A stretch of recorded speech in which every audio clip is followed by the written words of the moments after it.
Ainulindale.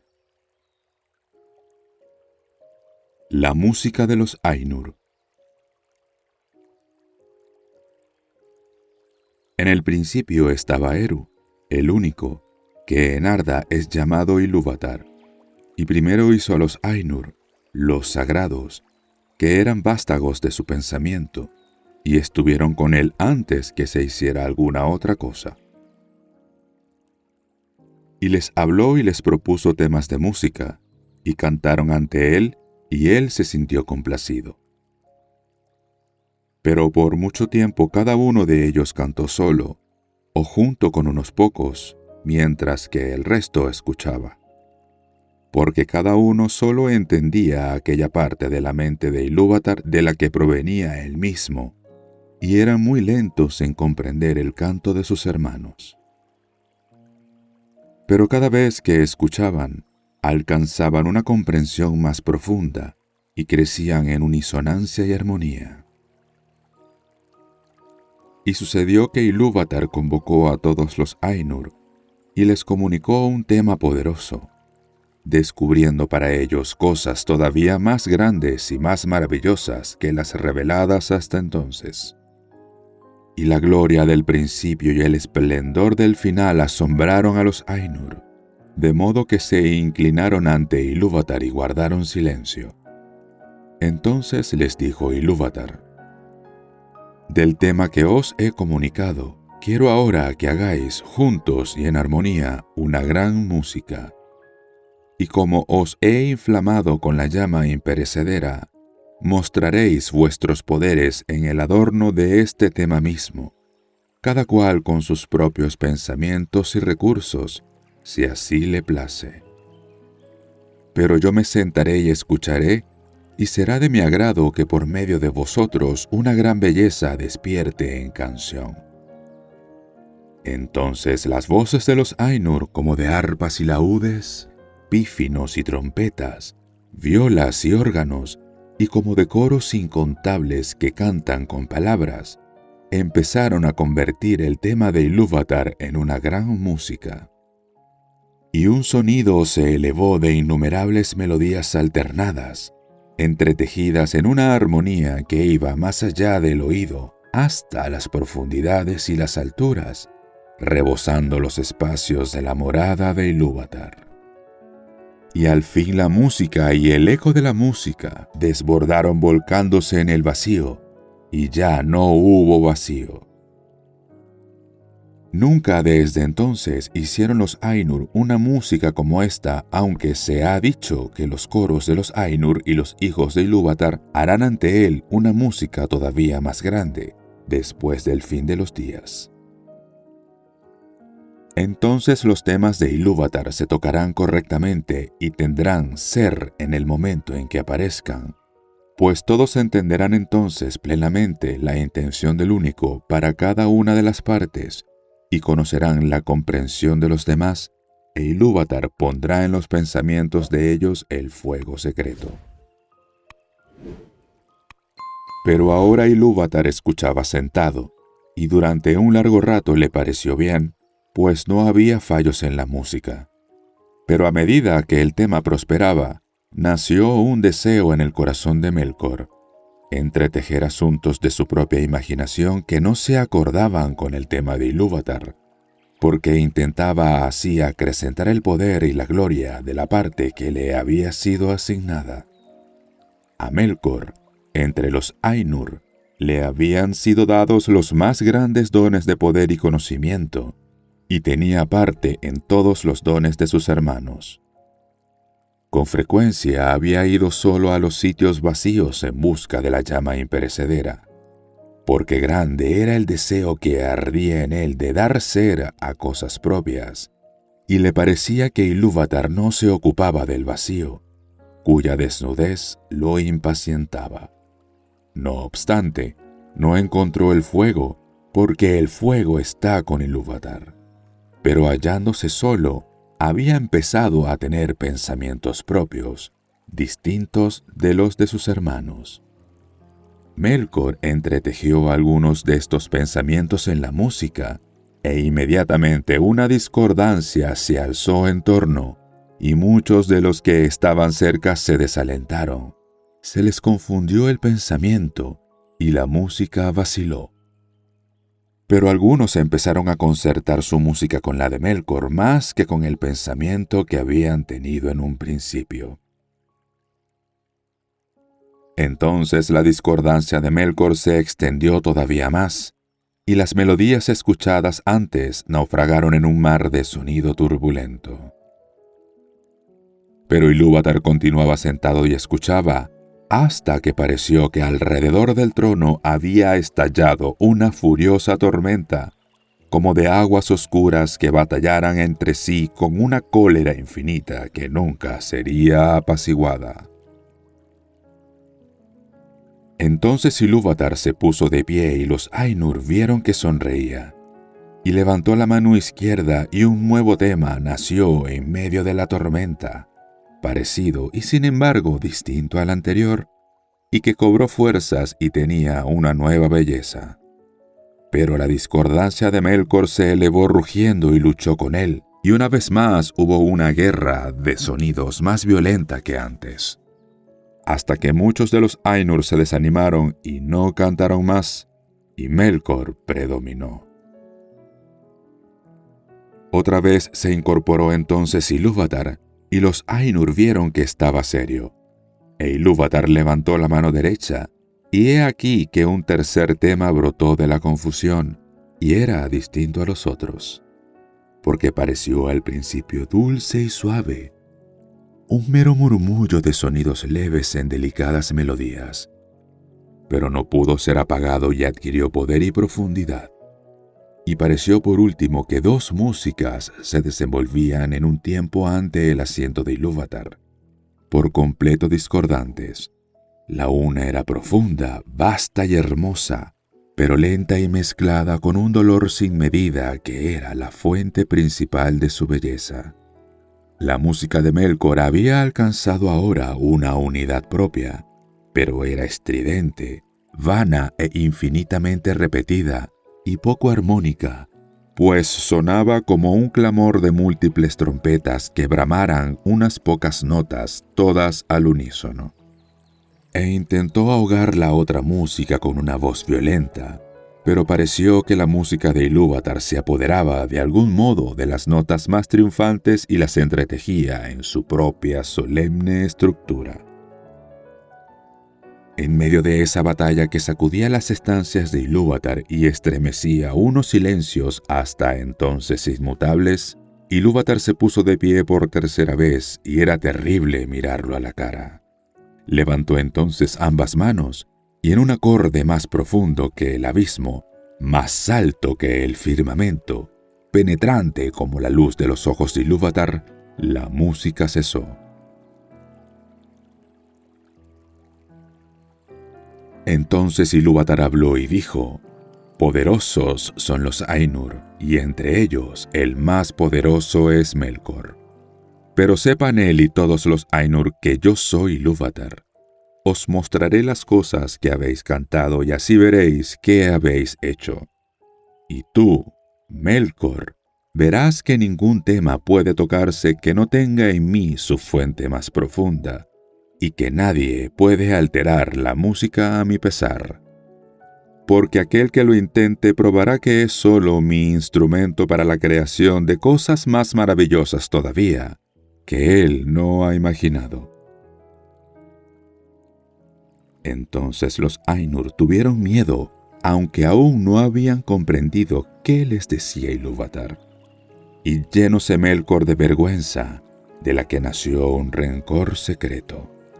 Pero Ilúvatar se irguió resplandeciente y se alejó de las hermosas regiones que había hecho para los Ainur, y los Ainur lo siguieron. Pero cuando llegaron al vacío, Ilúvatar les dijo: «Contemplad vuestra música», y les mostró una escena, dándoles vista donde antes había habido solo oído, y los Ainur vieron un nuevo mundo hecho visible para ellos, y era un globo en el vacío, y en él se sostenía, aunque no pertenecía al vacío. Y mientras lo miraban y se admiraban, este mundo empezó a desplegar su historia y les pareció que vivía y crecía. Y cuando los Ainur hubieron mirado un rato en silencio, volvió a hablar Ilúvatar. Contemplad vuestra música, este es vuestro canto, y cada uno de vosotros encontrará en él, entre lo que os he propuesto, todas las cosas que en apariencia habéis inventado o añadido. Y tú, Melkor, descubrirás los pensamientos secretos de tu propia mente y entenderás que son solo una parte del todo y tributarios de su gloria.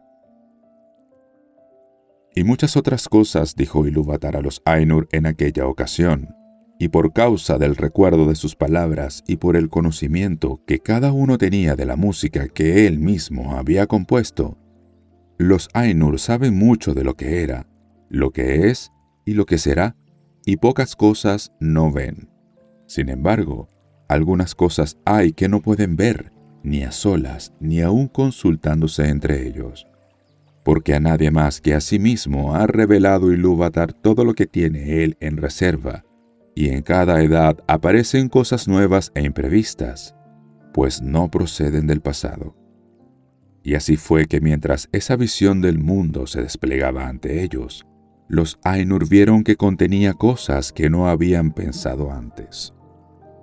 Y vieron con asombro la llegada de los hijos de Ilúvatar y las estancias preparadas para ellos, y advirtieron que ellos mismos durante la labor de la música habían estado ocupados en la preparación de esta morada, pero ignorando que tuviese algún otro propósito que su propia belleza. Porque solo él había concebido a los hijos de Ilúvatar, que llegaron con el tercer tema, y no estaban en aquel que Ilúvatar había propuesto en un principio, y ninguno de los Ainur había intervenido en esta creación.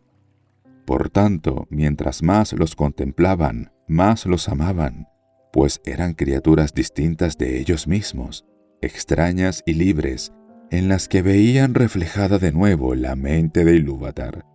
Y conocieron aún entonces algo más de la sabiduría de Ilúvatar, que de otro modo habría permanecido oculta aún para los Ainur.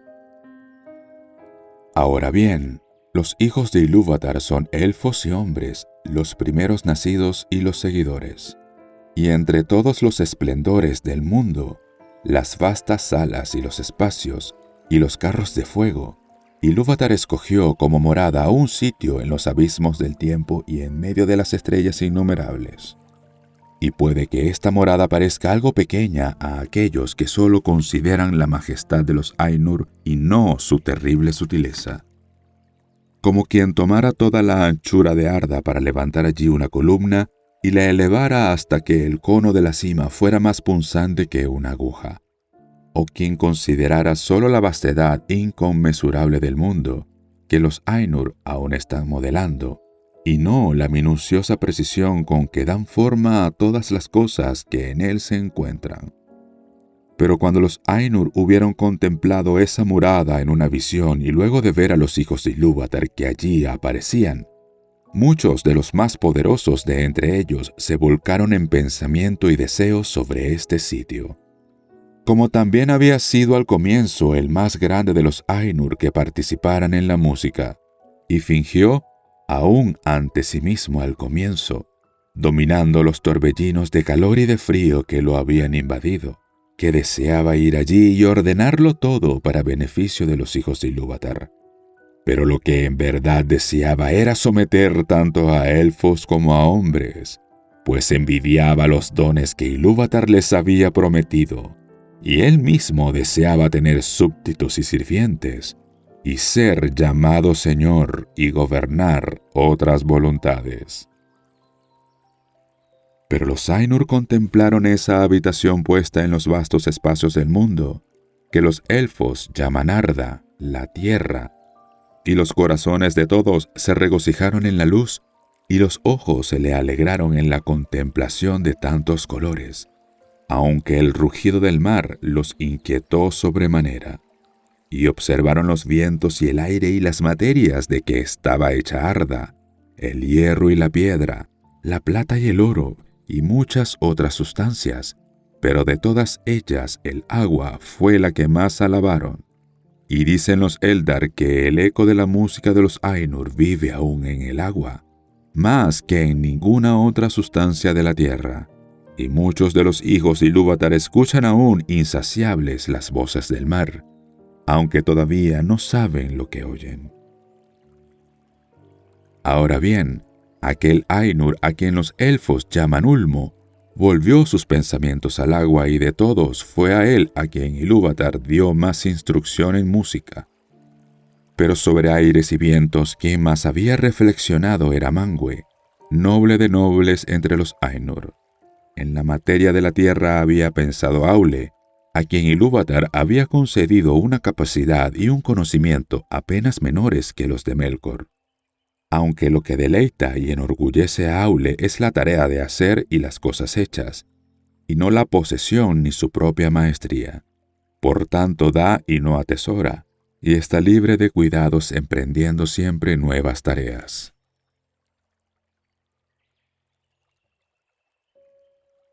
E Ilúvatar habló a Ulmo y le dijo: ¿No ves cómo aquí, en este pequeño reino de los abismos del tiempo, Melkor ha declarado la guerra contra tu provincia?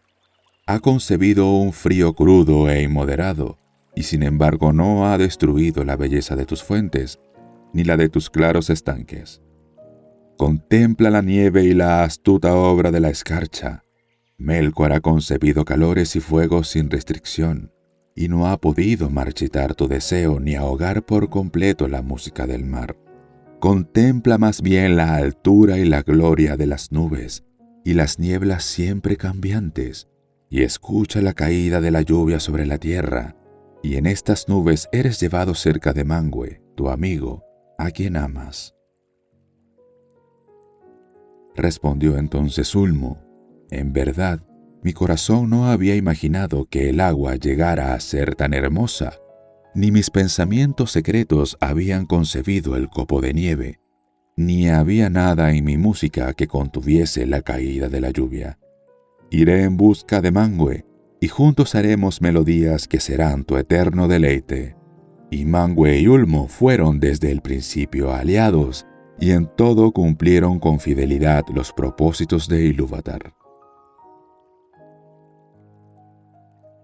Pero mientras Ulmo hablaba todavía y los Ainur miraban absortos, la visión se apagó y se ocultó a los ojos de todos, y les pareció que en ese momento percibían algo distinto, la oscuridad que no habían conocido antes excepto en pensamiento. Pero se habían enamorado de la belleza de la visión y habían contemplado embelesados el despliegue del mundo que allí cobraba ser, y les colmaba la mente. Porque la historia no estaba todavía completa ni los ciclos del tiempo del todo cumplidos cuando la visión les fue arrebatada. Y han dicho algunos que la visión cesó antes de que culminara el dominio de los hombres y la desaparición de los primeros nacidos. Por tanto, aunque la música lo ocupaba todo, los Valar no vieron con los ojos las eras posteriores ni el fin del mundo. Entonces hubo inquietud entre los Ainur. Pero Ilúvatar los llamó y dijo: sé lo que vuestras mentes desean, que aquello que habéis visto sea en verdad, no solo en vuestro pensamiento, sino como vosotros sois, y aún otros. Por tanto, digo, ¡Ea! Que sean estas cosas, y enviaré al vacío la llama imperecedera, y se convertirá en el corazón del mundo, y el mundo será. Y aquellos de entre vosotros que lo deseen podrán descender a él. Y de pronto vieron los Ainur una luz a lo lejos como si fuera una nube con un viviente corazón de llamas, y supieron que no era solo una visión, sino que Ilúvatar había hecho algo nuevo. Ea, el mundo que es. Así sucedió pues que de los Ainur algunos siguen morando con Ilúvatar más allá de los confines del mundo. Pero otros, y entre ellos muchos de los más grandes y más hermosos, se despidieron de Ilúvatar y descendieron al mundo. Ilúvatar les impuso esta condición, quizá también necesaria para el amor de ellos. que desde entonces en adelante los poderes que él les había concedido se limitaran y sujetaran al mundo, por siempre, hasta que el mundo quedase completado, de modo tal que ellos fuesen la vida del mundo y el mundo la vida de ellos. Y por esto mismo se los llaman los Valar, los poderes del mundo. Pero al principio, cuando los Valar entraron en Ea, se sintieron desconcertados y perdidos, pues les pareció que nada de lo que habían visto en la visión estaba hecho todavía, y que todo estaba a punto de empezar y aún informe y a oscuras. Porque la gran música no había sido sino el desarrollo y la floración del pensamiento en los palacios intemporales, y lo que habían visto, únicamente una prefiguración. Pero ahora habían entrado en el principio del tiempo, y se daban cuenta de que el mundo había sido solo precantado y predicho, y que ellos tenían que completarlo. De modo que empezaron sus grandes trabajos en desiertos inconmensurables e inexplorados, y en edades incontables y olvidadas, hasta que en los abismos del tiempo y en medio de las vastas estancias de Ea, hubo una hora y un lugar en los que fue hecha la habitación de los hijos de Ilúvatar. Y en esos trabajos Manwë, Aule y Ulmo se empeñaron más que otros. Pero Melkor estuvo también allí desde el principio y se mezclaba en todo lo que se hacía, cambiándolo si le era posible según sus propios deseos y propósitos, y animó grandes fuegos. Por tanto, mientras la tierra era todavía joven y estaba toda en llamas, Melkor la codició y dijo a los otros Valar: «Este será mi reino, y para mí lo designo». Pero Manwë era el hermano de Melkor en la mente de Ilúvatar, y el primer instrumento en el segundo tema que Ilúvatar había levantado contra la discordancia de Melkor. Y convocó a muchos espíritus, tanto mayores como menores, que bajaran a los campos de Arda a ayudar a Manwë, temiendo que Melkor pudiera impedir para siempre la culminación de los trabajos y que la tierra se marchitara antes de florecer. Y Manwë dijo a Melkor: «Este reino no lo tomarás para ti injustamente, pues muchos otros han trabajado en él no menos que tú». Y hubo lucha entre Melkor y los otros Valar, y por esa vez Melkor se retiró y partió hacia otras regiones donde hizo lo que quiso, pero no se quitó del corazón el deseo de dominar el reino de Arda.